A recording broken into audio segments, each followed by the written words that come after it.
given the sketch of this right triangle with the right angle, the 90-degree angle labeled with the box, and then the other angle theta down on the lower left side.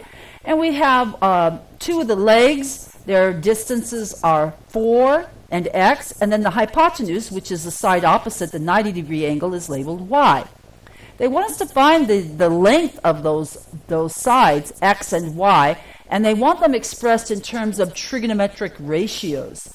So I'm just looking at this thing and thinking, how could I express x in terms of one of the trigonometric ratios on a right triangle?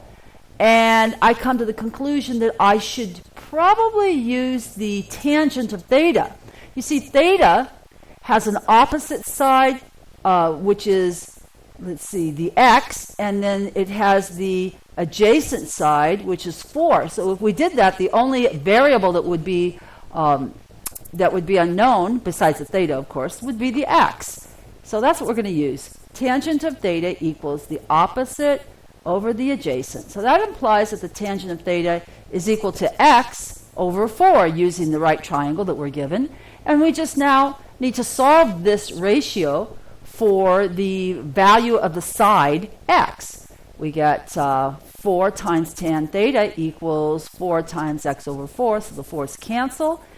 4 tan theta is equal to x, turn it backwards, and there we have our x in terms of the trigonometric ratio, 4 times tangent theta. Now for the next one, we have to consider how can we express y in terms of some kind of trigonometric function on theta. Well, let's see. If we only wanted to use the side y and the side 4 and not the other variable x, we would be thinking about adjacent over hypotenuse. Well, that is the definition of the secant function of theta. It is equal to the hypotenuse over the adjacent. So in this picture of the triangle, that implies that the secant of theta is equal to y over 4. Perfect. Let's solve this equation for the side y that we're trying to express here.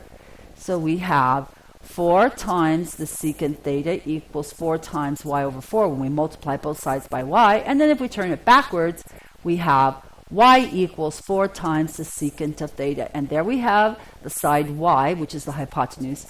It is defined in terms of one of our trigonometric ratios on the right triangle.